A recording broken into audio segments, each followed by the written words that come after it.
This video made possible by the Global Innovation Exchange. Visit gixnetwork.org to learn more. Well, hi, everyone. How are you guys doing out there? We do serve coffee throughout the whole event, so if you need any, just out there. I'm Monica Nicholsberg. I'm GeekWire's Civic Innovation Editor, and we're here to talk about something that is more than a buzzword, although it's definitely a buzzword, smart cities. And that's because technology is changing the way that we live, especially in cities, in a million ways, big and small. And that brings some huge opportunities and also some serious risks. So I have a great panel of experts here to unpack some of those issues. On the end, Alex Alben is Chief Privacy Officer for the state of Washington and a former technology executive. He advises the governor and state legislature on data and privacy issues. In the middle, Tara Prakriya is Microsoft Azure Program Manager overseeing the Internet of Things division focused on connected vehicles and Azure Maps. And finally, Kate Garman is Technology Policy Advisor for Seattle Mayor Jenny Durkan. Thank you guys for being here. Thank you. So let's start out with the basics. Kate, what is a smart city? It's great because I love how everyone still tries to define it because it means so many things, which can be an advantage. It can mean what you and your city need to focus on. It could be also what the private sector thinks it could mean, which I think is how it started. And it's now evolved into where cities are really grabbing hold of what it means. To me, I think, when we initially talked about it, some people think only in terms of sensors and counting things in your right-of-way. And I really think it's much more than that. It challenges cities to adopt new forms of data, new forms of engaging their community and looking at their right-of-way differently.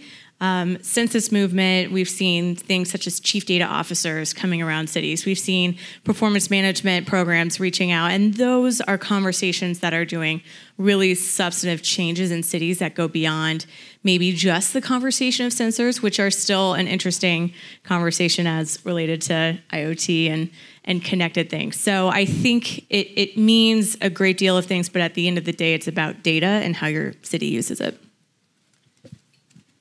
I would love to add on to that, and I totally agree. In fact, I think there's a real parallel between smart cities and smart enterprises and smart businesses as a whole. It's really about connecting all those digital loops. So it isn't a one-way conversation between your sensors and your data and perhaps your AI and machine learning models. It's definitely a two-way street so that some of those insights can be deployed at every edge, either in the device, near a number of devices, in the cloud, or in other business applications where those business rules should be thought through and deployed. So when we think about what is smart, by having those feedback loops, I think that's what makes it smart. It's not just a one-time deployment. It's really thinking about the interrelatedness of not just things, but also systems. If I don't want to add a definition, but I have a question. If you're not a smart city, are you a dumb city? I mean, are we redefining the whole spectrum now? Because it seems to me that there's a technical answer to what is a smart city, but the goal, and correct me if I'm wrong, is to improve people's lives, right? To actually improve the well-being of people in a city, to, I think, enhance safety at some level, and to deploy the resources of the city in the most efficient way. So it's sort of about humans, at some level. And, I don't know what the components go into saying we have a smart city program. I think very often a new technology gets dangled in front of a city. I know this happens quite often. And the city says, great, we could use that. Let's find a use for it. And I think that as we look, at least on a statewide level, and try to anticipate, how to improve people's lives, we'll think a little bit more about, what the human impacts are first. And I know we're going to talk about privacy and the human element, in this panel. I'm glad you bring that up because I don't really think there's ever been a time in history where cities were dumb. I mean, you could argue that passing up a elaborate subway system is kind of dumb. Okay. But in general, cities are smart. They're innovating. They're constantly evolving in order to meet citizens' needs. So why are we having this conversation now? Well, there really has been a new wave of technology that is both affordable, deployable, and understandable that has come to the forefront. The Internet of Things is one piece of that. Ubiquity of the cloud is a whole nother. The privacy opportunities in cloud-based solutions that is now de rigueur and expected and systematized. It also makes, I think, for opportunities and deployment of cities where humans are involved, where you do need to be more careful, and you should be more careful. So I think we're just hitting that tidal wave of opportunities, and certainly consumer tech makes a big difference, I think, in the expectations of the average citizen on what's possible. If I'm able to dynamically order my Starbucks, well then why shouldn't I be able to dynamically do other things? And so people have to respond. And if I could, that's a real example. And if I can see where my Uber is, why can't I see where my snowplows are, for example? Or my ambulances. Or my ambulances. And I think also a combination of expectations, which are an important one, and I think it's a healthy conversations for cities to push their envelope a little bit. But it's also, indeed, that technology has gotten more, it's gotten less expensive. It's easier for cities to consider thinking of buying these things, which weren't exactly on their priority. I mean, if you look at any city's maintenance budget for roads, I think all of them are in a deficit. So I think it's this conversation of getting this priority higher. And we have a book club at the city, and our recent one was a book called Scale by Jeffrey West, and it's about the anatomy and size of businesses, biology, and cities. And it's saying that cities are a rare instance in which it survives longer than most things. Companies cycle, the cycle of life. Cities tend to last longer, and it's this really interesting phenomenon. But innovation has sped up in such a degree, unlike any other time in history, that cities actually have somewhat of an obligation to look at innovation at a high priority level to sustain this speed and technology and the delivery to our constituents. Let's talk about priorities, because, as you said, it can be it's a priority because people expect it, but also because it can save cities a lot of money. I've read estimates that it's $19 billion by 2021 could be saved through smart city initiatives. But how do you justify the substantial investments that are necessary to get those programs off the ground in a city like Seattle, where we have really urgent problems like homelessness or the opioid epidemic? That's a great question. And it's also, too, it's not just that, comparing your cost from one thing that you're diverting dollars to a priority to another. It's also the risk. This technology is rather new. So that's why partnerships with the private sector and academia are really important, so that they can see that this technology is working and has a value. I think also grant making has been a huge priority. We saw it from the US DOT Smart City Grant. There's a huge opportunity for cities to take advantage of this money that they couldn't carve out of their own budget. So I still think it's being worked on. I think public-private partnerships are a usual subject of this conversation for that reason. So I could add one more piece to that. And I think cities have in many ways paved the way for enterprises in terms of what can be done, especially with open data initiatives and other things like that. But I think the conversation can go both ways. I think there are some tips and tricks from enterprise that might be useful for a city or for a government. And one of them is by focusing on the digital feedback loop.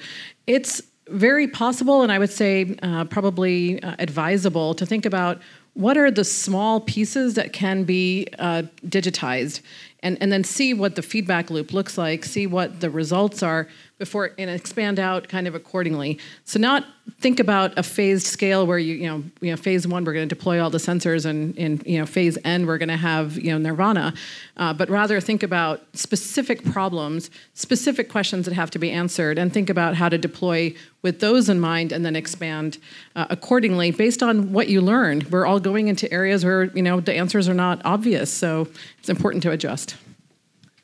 I mean, maybe one perspective on this could be that I think that every smart city proposal I hear has to do with data, right? In some way, it's a data-driven enterprise. And cities and the customers do a very good job with data collection and data processing. But there are other aspects of data. It has a longer tail. There's data storage. How long are you retaining this data? And then there's data deletion.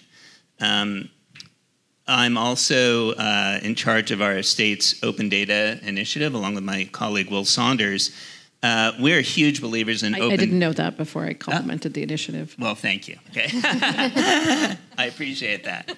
We love open data because, first of all, the data belongs to the public. They want to use it. And we have all of these cool databases in open data. We actually have a database for roadkill. So if you want to see where the Department of Fish and Wildlife is picking up animal carcasses, we have published that because for some reason a lot of people are interested in that. I don't want to speculate about the end use.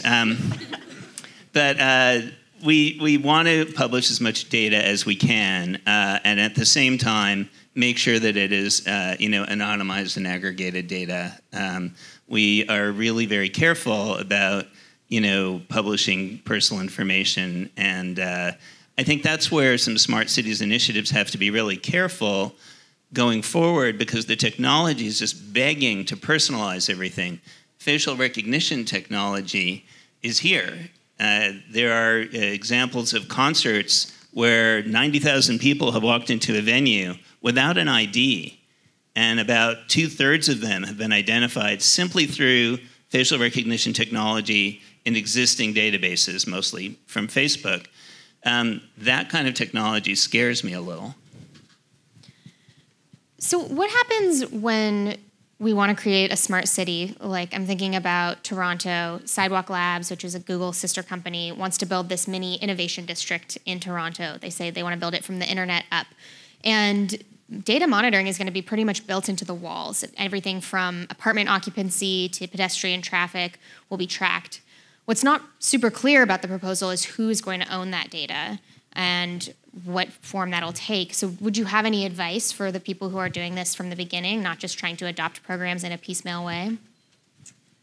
When I worked on the Kansas City Smart City project for 2 years, and in that contract, which was a partnership with Cisco, Sprint, and some others, the city owned the data. And that allowed the city, it was interesting because the city, we knew no one else could monetize off of it. That was an important policy point that I think whoever owns it that's a very powerful thing to own. What do you mean when you say monetize? That you could sell it to any sort of corporation on behavior sort of issues on people in the right of way. So really good instance, there's a company that's a parking infrastructure company, and they will put for free in your city pucks on the ground or whatever device to see tracking of parking in real time. They can't see who's parked there, but they can pick up some movements, and they will install the infrastructure for free and provide an app to constituents so that they could do whatever they want with the data. So in a way, you're paying for it in just a different lens. And it's these questions that come up, and even the laws coming up, cities with data sharing agreements. This is very new for cities and law departments. If you have any expert in this field at a law firm, that's fantastic. And it's a growing thing. So I think, from lens of personal experience dealing with the city owning data was interesting. Also here in the state of Washington, where we have our public disclosure laws, we essentially have to, everything, even if it has private information, is subject to disclosure. So, and from a policy sense, it might not necessarily be as smart for us to own it. So it really depends on your city and state, and also what you can contract. That's a very boring legal answer, and I'm sorry. But, those are different things to consider, and it's still emerging. So this is an area where I think Microsoft, and certainly Microsoft Azure, actually shine quite nicely. We have a very clear policy of making sure that the data does belong to the governments or to whoever the subscriber is. It's their data to do as they would like. And I think the reason I bring it up is I think it's important to choose your vendors very carefully. Understand what their business models are, because if they are incented, like you point out, to monetize the data, that is probably a red flag on whether or not they're the right partner for you. We think about that even in terms of who are our partners for Microsoft Azure on our platform. For example, I'll give you two examples of folks who do a lot of work with cities. TomTom, that handles a lot of the traffic data that is utilized by cities, and Esri, which has a pretty fabulous GIS platform for data analysis at many levels of government use, really all over the world. Both of those companies have very clear business models, and so not only can you trust their software because it's trustworthy software, but because their business models are not about monetizing the data that's in their systems in a way that compromises specific people. I think they're good partners to have. So I think it's an important consideration when RFPs are put out or when partnerships are thought through. Who are these partners and what are their business models? If I can jump in, because Kate, you did mention the Public Records Act, so I wasn't going to be the first. I was not going to be the first, but I think the question was, what should cities be thinking about, right? I would say different applications have different purposes. We're trying to solve specific problems. So parking is a good example. Parking is a big issue in cities, although I think Seattle will eliminate cars fairly soon, so we'll be moot in about 5 years. But we have a technology for license plate readers. The police deploy scanners across the city that take people's license plate numbers. I think that has benefits because you can find stolen cars, you can locate missing people. I mean, there's good benefits to having that kind of technology. The issue, though, has to be, does the data outlive the purpose of the collection? You can probably identify whether that vehicle is stolen in a matter of seconds and arrest somebody in a matter of hours. The Public Records Act requires us to keep that data for years. And if you are building a profile of somebody and know where their car is parked day after day after day, year after year after year, you're creating a profile that I don't think was the intent of the Smart Cities initiative. And yet, by virtue of some of our state laws, it has created this big data footprint for an individual that I think is an unintended consequence. So ownership might be a question of maybe the city doesn't want to own that data. Maybe the vendor wants to own it. That might be a better solution. Let's talk about government-owned drones, because I think for a lot of people, that's kind of a scary concept. I've definitely got sort of a sci-fi image in my head, but there is a case to be made for having them. What are some of the use cases? Can I start? We use drones in the state of Washington. We have forest fires. It's much better to send a drone over a fire, document it, get video footage, have sensors, than sending human beings, over that. So there are a number of beneficial uses to drones for traffic patterns. We actually look at fish migration, whales. We're very concerned about orcas, as you know. So there's a whole bunch of very good uses for the drones. The problem with drones is that they are generally recording all the time. And the question is, how do you take the record, the video record, and parse it out so that you use it for the purpose that you want it to, but you don't collect things that are inadvertent. We're working on that, but I think we have used policies in each agency around drones. How do you do that? How do I do it? Yeah, how do you? I mean, that seems like splitting hairs or splitting film. How do you actually accomplish that? We issue guidance to agencies, and we say you can use it for this purpose. You keep it this long. You can only retain it if a law enforcement has a warrant, so that we're not holding on to drone footage forever. We're just trying to be smarter about the video footage that we collect from drones. So whenever you connect something to the internet, you make it inherently vulnerable to hacking. Tara, I imagine this is something that you work on a lot in your work with connected cars. How do you mitigate that risk? So there are a number of ways of mitigating that risk. Our technology solution is one that's called Azure Sphere that has just been released. It actually handles 7 different layers of security, including the hardware chip level security. So we have guidance at the MCU manufacturing point for the actual hardware. Obviously, the Sphere OS that's also on the device itself, and then all the layers of cloud that have security. Security is a really big deal with devices. There's absolutely no doubt about that. There are other things that you can do that are sometimes in the design of the system that are important to consider. For example, if you're going to be sending messages down to the device, maybe you don't send the message. Maybe you send a message saying that there is a message and the device connects back. There are those types of things that, for the level of security that's required to really pay attention to as we become more and more dependent, not just on the data coming in from the devices, but the devices start to receive messages and commands right back out again. Not having the right security in place can have some pretty devastating consequences. Are cities in a position to protect against those risks as we start to adopt more of these programs? Alex? Kate? No, I'm kidding. Yes. It's an important conversation. The city of Seattle has a team of 16 people and a cybersecurity officer, and Andrew Whitaker, who's a very smart gentleman, and his team as well. So I think, though, what happened in Atlanta last year was an important story of their city computers getting hacked and held on ransom. I think that can happen to any city, and when we talk about prioritizing and from a systematic view of how the city works, we're a 12,000 person organization with 28 departments that have specific tasks and duties. So it's a complex issue, and one that I think that the city of Seattle, of I've seen, is quite a leader in. Yeah, it's definitely going to vary across states.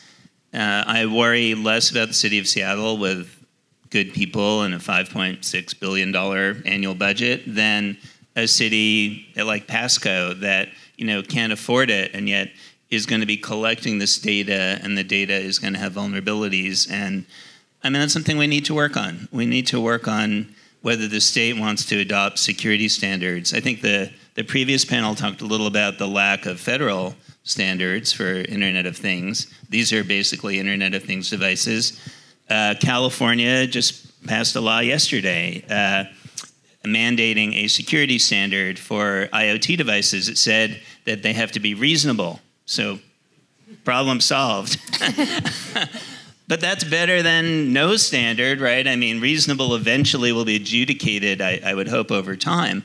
But we really do need to have some minimal security standards for these devices because, as you alluded to, Atlanta got totally killed by that ransomware attack. Of course, it also helps to back up your storage, but everyone in this room knows that. Okay. I won't tell you how long it's been since I backed up my storage. So technology is always changing. It's faster than even, I'm sure, some people in this room can keep up with, and we're technologists by and large. When you build a city with technology at the center, what do you do when that becomes obsolete? I can't imagine every city has the resources to keep up with the constant changes. Well, I guess the way I would look at that is you have to have, there is no just one smart city solution. It is an onion that gets peeled. And so each layer needs to be understood, owned, somebody has to be responsible for it, and the integrations and interactions with all the systems that are around it. So I think it becomes important to have a system that is built for change, because the technology is definitely going to keep changing. If that's built with change in mind, I think everyone is in slightly better shape. And this is an area where I think having maybe role models is a wrong word, but having other cities that have had success, that sharing of information is possible. There are, of course, forums like this one where I think that those networking opportunities become possible. I know Stanford University has a pretty interesting digital cities program as well, which also tries to have best practices really shared across different places. Certainly, we have a number of customers on our City Next site that where many use cases can be understood, where we've really tried to help and consult cities come up with solutions that are really built for change. Change not just because technology changes, but also because you want to potentially change the scope of what you're trying to accomplish. So change is both, I'd say, internal as well as external. I think you can walk 3 blocks from here and find a technology that a city adopted that was the future, right? At the moment. In the 1960s. It's called the Monorail. And when they tried to upgrade it or extend the line a few years ago, they found that the cost was absurd per car because everything is bespoke. You had to do everything brand new from the ground up. Any technology, if you're in the private sector, you want it to be scalable, right? You want it to be upgradable. That seems to be basic knowledge for private industry. I'm not sure that cities always follow that, mainly because city administrations change, every 4 or 8 years. And they're not thinking about extending an IoT or an IT platform. I don't know how to. We have smart people like you that's going to change all of that, right? Well, one can hope. And I think, though, I think the way that cities have historically looked at technology is now changing. I think that cities have looked at technology and processes, and when we change, we need to understand that we're changing how our constituents interact with the city, which is important when you need city services. So a quick change in that regard is challenging. But I think what is happening, and the paradigm is shifting somewhat, and that cities have to be more agile to the technology that's happening to their city. That's not necessarily how a city processes, right? So when you have disruptive technology, as we would call it, with TNCs and all sorts of technologies that's on our right-of-way, that is now, I think, also what cities are trying to figure out how to do best. And I don't know if this is too much in the weeds, but a lot of decision-making in government, it's done in our budget cycle. We have a 2-year budget cycle in the state of Washington. When we have an expenditure, usually IT expenditures are CapEx expenditures. So a department says, we're going to build a new system, we need $100 million. The legislature gives them $75 million. Spend it over 2 years. Most IT is not working anymore on a CapEx model, right? It's working on an OpEx model. Cloud, for example, should not be a one-time buy. I don't think you can even purchase cloud that way right now. You have to buy it. It's an ongoing part of your budget. Governments have a really hard time adjusting to the OpEx model because we are still caught in this CapEx expenditure model where we have to go to the authorizing environment and get approval from them, and we get approval for like a finite period of time. So that's a shift that might be really difficult for a government to make. So big technology companies are moving into cities in ways that I really don't think that we've seen before. We talked a little bit about Google in Toronto, Amazon in Seattle, and whichever city becomes HQ2. What are some of the risks, privacy or otherwise, of government getting so cozy with big tech companies on a municipal level? Alex? I mean, the governments can't play favorites in terms of companies. Governments tend to try to have multiple vendors. We have a public cloud solution for state government, but it's both AWS and Microsoft. Because, first of all, they're different products, and it's better, I think, for our customers. But I think, I think generally, Washington state government, at least, is a pretty clean government with good ethics enforcement. And, we strive for a standard of saying, what's going to benefit the citizen. And maybe not all states work that way. Yeah, but there is a risk, I think, of becoming, even if you're doing everything by the book, if you train folks in 1 or 2 vendors and you become used to that system, I mean, it's kind of inefficient to be jumping around. How do you avoid kind of playing favorites that way? Well, for example, Office 365, right? The state is moving to Office 365. It's taking us about 5 years longer than a private company would, but that's okay. At least it's not 365 days longer. Eventually you have to pick a vendor and go with it, right? I mean, you have to pick a platform and believe in that platform and believe that it has benefits for end users. And, there's going to be winners and losers. Microsoft had a big first user advantage, and Microsoft is located in the state of Washington, right? We're going to be looking to create jobs and help the economy in the state of Washington, not to the detriment of our citizens. We wouldn't, want to adopt inferior products just to say they're made in Washington. But fortunately, as our governor likes to say, we are the world's technological leader. So we have, Amazon and we have Microsoft and Expedia and F5 and a whole bunch of other great companies, right? Yeah, and if I could add too, I mean, I know there's a lot of good conversation to be had of how to better procurement, and a good amount of you in here are probably those that have worked with government and your procurement system. But I do want to say that it is an arduous process because we choose for it to be with some regard to make sure that we're competitive and that we value women-owned, minority-owned businesses, and that we have this process in place for this very question. That said, on a much, much smaller scale, and as a citizen or a resident of Redmond, for example, I attend City Hall meetings because I'm a resident of Redmond. I've always been really pleased to see the relationship between Microsoft and the city on many capital projects, whether it's pedestrian bridges or other pieces that are both to the benefit of myself as an employee and as well as myself as a citizen. Tara, I'm going to pick on you again. So there's obviously a ton of hype around self-driving cars, and I think their biggest advocates would say that they're the answer to cities' mobility woes, that they're going to cure traffic and traffic accidents and all kinds of things. Do you think that they will live up to the hype, or is there a risk that we're just continuing our dependence on cars? Well, I don't know that autonomous vehicles has to only be cars. There's probably room for many other modes of vehicles that will be maybe not autonomous level 5, but at least assisted to some extent. I doubt there's one silver bullet for these issues. There are going to be a number of different technologies. I know that's kind of a vague answer, but certainly we can all see as consumers that the technology is improving. There's more and more assistance to drivers being afforded in certain cars than there ever was before. Imagine that being applied now to vans, to shuttles, to areas that are potentially a little bit more ring-fenced and not private exactly, but at least less chaotic than your average city street with all the different things that can go on there.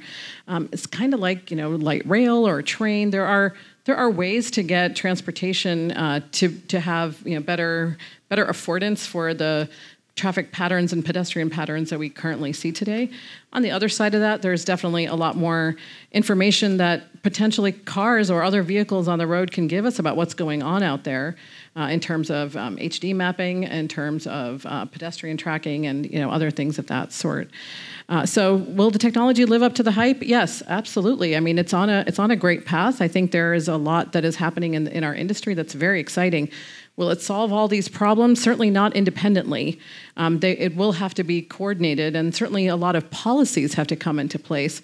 And we talk about drones, and then we talk about cars, and we talk about other modes of transportation. There are so many federal, state, city laws that sometimes even conflict with each other and have to get rationalized at different levels for all of this to come together.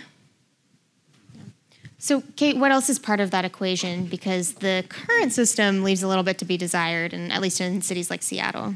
Yeah, no, it's a great question, and I think we as a city are looking to see what's going to happen in the private sector. Some questions, for example, that we're looking at are connectivity. There's a lot of conversation on next generation wireless, and our understanding right now is the private sector is all on board the vehicle, that they're not going to rely on things that the city is providing on our infrastructure so far. And so we want to continue having that conversation and make sure cities can plan for the next technology of infrastructure. But what is also important to the mayor is understanding the future work impact and what automation will do to our labor force, and making sure that we can think about that with as much proactive considerations as possible. So it touches actually a lot of our assets, both people assets and our infrastructure assets, and we need to continue these conversations with the private sector as well as regional in the state, and our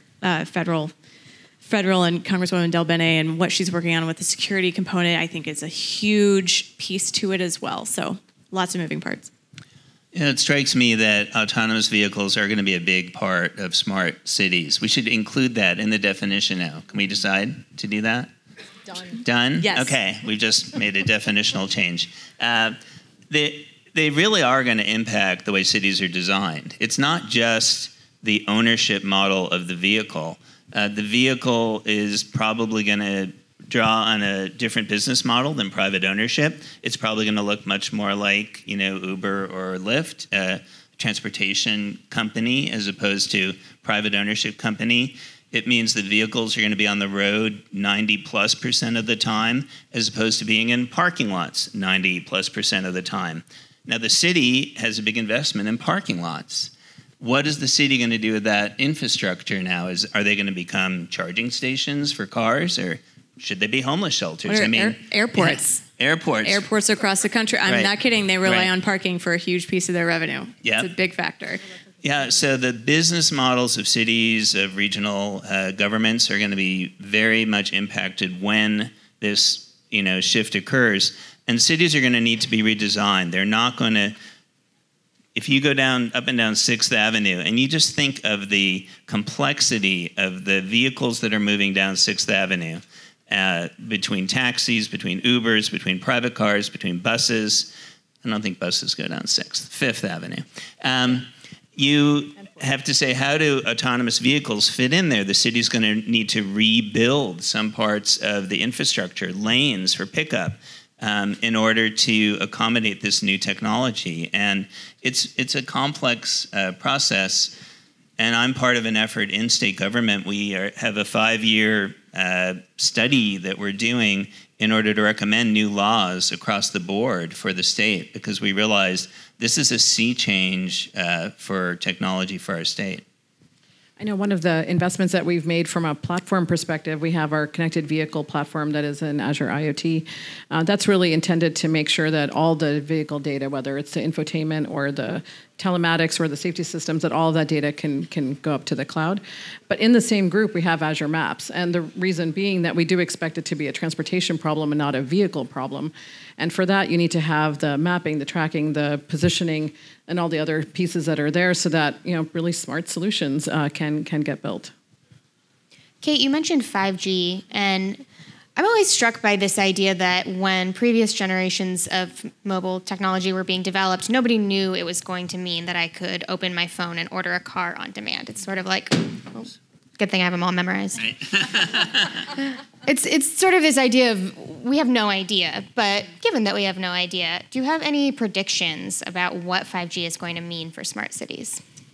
That's a good question. We're working on right now what it means as a city to build it. And it's a huge change, particularly how many small cells will be required by each carrier. We're talking 5,000-6,000 small cells per carrier. And you're gonna literally see that in your city, this build out of 5G. And I think what it means is you're still gonna have a relationship between an end user and a carrier. You're still gonna have this need for an economic position to buy into the 5G network. And I think that there's discussion of it, being the future. And Tara, I'd love to hear from you, your thoughts on how it could work with vehicles. But I am interested to see. I'm actually more on the curious side than actually knowing what will happen, because design standards aren't really even out in the public yet. We don't know what it will look like. And so I am looking forward to talking about this with industry and how the city can best prepare for that. But I think that there's actually more unknown than people realize is my position.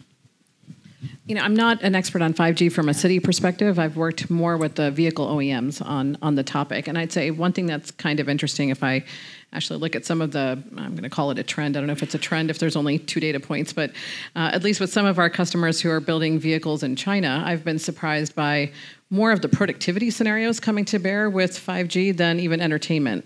I think there's a feeling that the commutes become longer, the driving becomes a little bit more assisted. There are potentially lots of really smart commuting options for people to share a specific vehicle. I'm not going to call it a car. I'm not sure what to call it. And so now there are the opportunities for multimedia productivity scenarios for the passengers in the car that were surprising to me. I think we have to look at these use cases, and then kind of work backwards into what's really needed, and just kind of go from there. But yeah, we are all looking into a crystal ball. It's not super clear. 5G isn't here yet, and there's actually a big fight now between cities and states and the federal government over how to deploy 5G. I'm not an expert on 5G. But Joseph Williams from our Commerce Department is here somewhere in this conference, and he can answer your questions on 5G because he knows a lot about this. But basically, the tension is that the FCC under Chairman Pai wants to deploy this very rapidly, and basically at a very low cost to the communications carriers. Cities make a lot of money off of pole attachments, off of uses. So if you're talking about 5,000, cells, in the tiny areas, are you going to keep the rate structure that cities already have, or are you going to flatten it, which is what the FCC is proposing? And this is a pretty meaningful debate. It might be a little bit arcane, but if you are tracking the rate of 5G adoption, this issue needs to get settled because they're not going to put up all new poles or all new attachments. Yeah, I think just today the city of Seattle announced legal action of some sort against the FCC for trying to cap the amount of money that they can charge to use these poles. And so it's very much a crystal ball. There's really no way to have any idea where it's going to go, but it's fun to predict anyway. So momentarily, we're going to open it up for audience Q&A. If you have any questions, be thinking about them now. But in the meantime, while we're predicting, if each of you could bet on one technology with the most potential to transform cities in the next decade, what would it be? Microsoft Azure. Obviously. What's your second choice? Microsoft Azure IoT. I'm going with autonomous vehicles. Oh, that is so hard. I'm not really sure. I am such a fan of human design and making sure that we are engaging every one of our constituents in Seattle. I think it's whatever technology would best address the needs of everyone and not just those who have the good fortune to be able to afford it. And I know that's kind of a carve out of an answer, and I love both of yours. I think the cloud is a huge, amazing thing and Seattle's, incredibly fortunate to have Azure in its backyard. So I just want to make sure that whatever technology it is, it's for all. All right, so for audience Q&A, I don't think that we have a mic runner, so I'll do my best to repeat your question, but if you can speak up. Looks like we've already got one over here. Yeah, so going back to the discussion about whether the vendor should hold the data because it's not subject to public disclosure, if you look at that from the other standpoint, if you pushed out all of that data to vendors, then you would essentially undercut the whole idea of public disclosure. So I'm curious how those decisions are made now. Is it sort of just whoever happens to be running the project gets to decide? And also, do you think that the courts ultimately will take the position that perhaps just because it was outsourced to a vendor, it's not outside the purview of public disclosure? It's a great question. Sorry, did you want to repeat it? Go ahead. I'm so sorry. With regard to holding on to the data with a vendor, holding on to it. I think right now I'm channeling my inner Jessica Nadelman, who is our lawyer for PDR, but she would say that if you're an agent of the city, there's no veil, right? The city can't do anything to escape the PDR law. And we are working actively on our contractual language, which I think a lot of it comes down to. But it's not out of ill will. It's a tension between privacy for individuals on our right-of-way and transparency of how we're holding ourselves accountable on our projects. So I think that whatever middle ground, that is the goal, right? In working with vendors. And so it is on a project by basis, and we're trying to think about how technology itself can be the answer. So if you are gathering the data, and Alex had a good few examples of if you're gathering data, our privacy principles hold that we only collect what we need. If we're collecting anything else, you turn it off. So there's several ways to mitigate that, I think. Sorry, I was just going to add, there are technological algorithms that can be applied also for, what is actually anonymized data. It's not an exact science, but certainly there are computer science algorithmic principles that could and I believe should be applied to many of these problems because in aggregate, some of this data is incredibly valuable, but at the specific human level, it can be super dangerous. Well, to the question, one thing you could do is actually amend some of the public records laws to exempt them from certain categories of technology. The other concern is that we do have concern about the vendors having the data because we don't want them to resell it, or monetize it in a way that we hadn't predicted. We do use cell phone carriers that have a lot of state data on them right now. And we're very careful about our data sharing agreements with those. But they are done more on an ad hoc basis right now. So I don't think there's a uniform policy.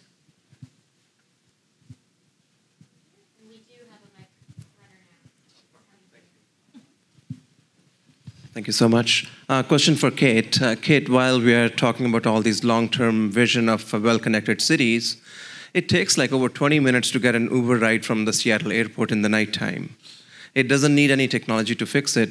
What are you guys doing to fix that problem? Because Uber and Lyft, they're all here, and you try to take Uber, it takes over 20 minutes, and you can get killed by a car because it's a jungle out there. Well, first, might I encourage you to take the light rail? Publicly built infrastructure. Yeah. That's $3. We were talking about autonomous cars. So just gonna start there. And no, I think that the conversation of TNCs is an interesting one because they are such a wonderful asset for things like that, but they're also contributing to our congestion in a pretty significant way. So I think that, the airport is working on it. They are their own jurisdiction and a partner of the cities and certainly important to Seattle.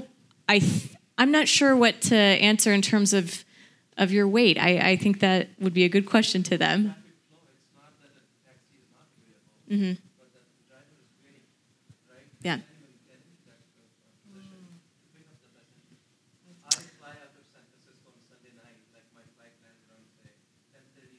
Mm-hmm. Right.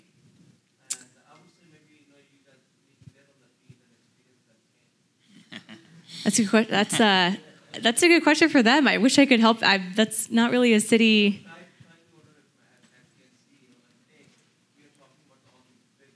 Yeah.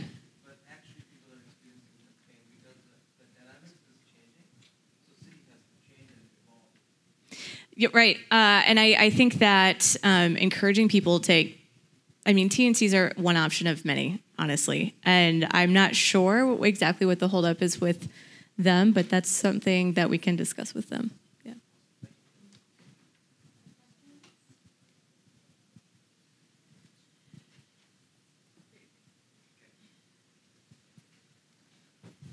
Thank you.